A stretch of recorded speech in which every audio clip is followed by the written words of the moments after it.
I don't know how I'm still alive. That night, I felt the cold fingers around my throat, and I thought it was over. The room was pitch black, and I couldn't scream. My body wouldn't move, and her shadow stood by the door, watching. Waiting. It all started when my uncle brought her to the house. Her name was Narai, and she looked so normal, young, quiet, and polite. She said she came from a village far away and needed work to send money home to her family. My aunt trusted her right away. She was hired as our maid. At first, Narai did everything right. She cooked, cleaned, and stayed out of the way. But something about her made me uneasy. She never smiled. She never joined us when we laughed. Her eyes were always fixed, like she was staring through us. And then there was her humming. She'd hum this strange tune when she thought no one was listening, like a lullaby, but it didn't feel comforting. It felt wrong. The first weird thing happened 2 weeks after she moved in. My little cousin started waking up screaming every night. He said he had nightmares about a woman with no face. He was just 5, so we thought it was his imagination. But the screaming got worse. One day, I found my cousin's favorite toy, a small carved wooden lion, buried in the backyard. When I asked him about it, he swore he didn't put it there. I asked Narai if she'd seen anyone in the backyard.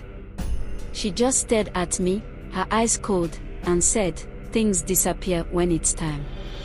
What does that mean? I asked, but she didn't answer.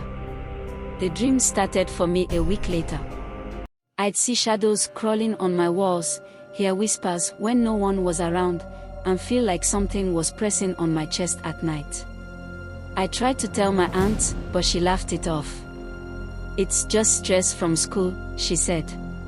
One night, I couldn't sleep. I kept thinking about Narai. Something wasn't right. I decided to check her room. I don't know what I was looking for, but I had to know. Her door was slightly open, and when I peeked inside, my heart nearly stopped. There was a small pile of bones in the corner of her room, tied together with red string. It wasn't chicken bones or anything normal, it looked like bones from small animals, or maybe. I don't want to think about it. In the center of the room, she had drawn strange symbols on the floor with ashes. I froze when I realized she was sitting in the middle of it, her back to me, humming that same tune. I ran back to my room, heart pounding, and locked the door. I didn't sleep that night. The next morning, Narai acted like nothing had happened. But she knew I had seen her. I could feel it. Her stares were sharper now, like knives slicing into me. That was the day my aunt suddenly fell sick. The doctors couldn't figure out what was wrong, but she kept saying she felt like her body was fading. I knew it had something to do with Narai, but how could I prove it? That night, I couldn't breathe. I woke up to the feeling of cold hands around my throat. But when I opened my eyes, no one was there. I could hear her humming outside my door. I knew I had to leave. I waited until morning and packed my things. I told my uncle I was going to stay with a friend for a while, but I didn't say why.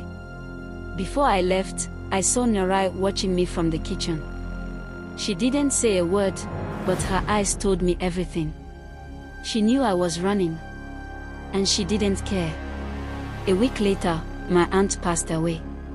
My uncle said Narai disappeared the same night. She left everything behind, her clothes, her bag, even the strange bones in her room. I don't know who she was, or where she came from. But I've heard stories since then.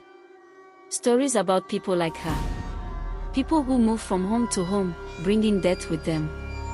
Some say they are witches, others say they are something worse. All I know is this: if you ever feel like someone in your house isn't quite human, trust your instincts. And leave before it's too late.